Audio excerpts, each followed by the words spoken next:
start. Then, sir, reference was made to some audit report. That is how the lady member started.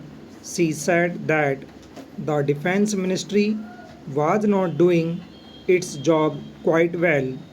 There was over provisioning, there were lapses, and so on and so forth. She also said that the money which could have been spent for very many beneficial projects was locked up in the defense estimates and was ultimately given back. Now, as a matter of curiosity, I think the House ought to know that these comments were made mostly on the audit report which dealt with the accounts of 1953-54, namely 2 years back, and which dealt with many cases which arose in the years 1950, 1951 and 1952. When conditions were not normal, we were then just recovering from the effects of the Second World War, and these cases of over provisioning came up before the audit. Now, these are the points which have been raised in this audit report. As you are aware, sir, there is a Public Accounts Committee whose main function is to go into the details of all these matters and to examine them.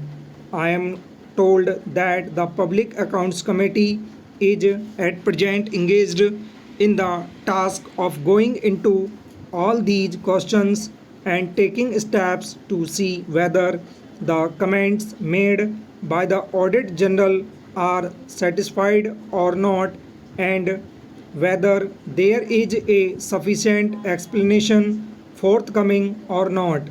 The Public Accounts Committee has also got to devise the steps so that those irregularities should not occur and there should be no over provisioning.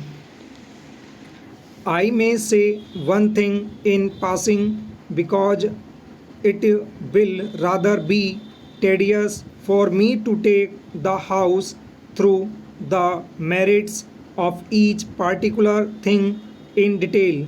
Please remember that there is no question of over provisioning. Whenever an estimate is made, the Finance Ministry takes very great care to see that there is no over provisioning. Sometimes it so happens that the money is not spent for certain reasons. For example, we may have got to pay rupees 5 crores for a certain equipment which may have been ordered from abroad and which may be due to be delivered in the financial year, that is to say in 1956-57.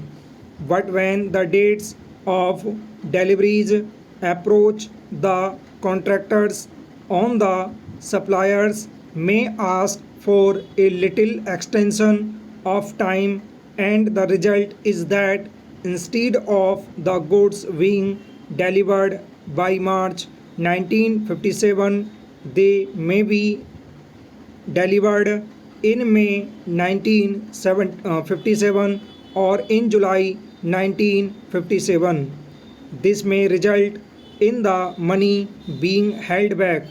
Now, such things do happen, but that does not indicate any lapse on our part or any mistake on our part.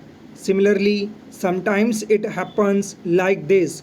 In the beginning, say in October 1955, we find that something full stop.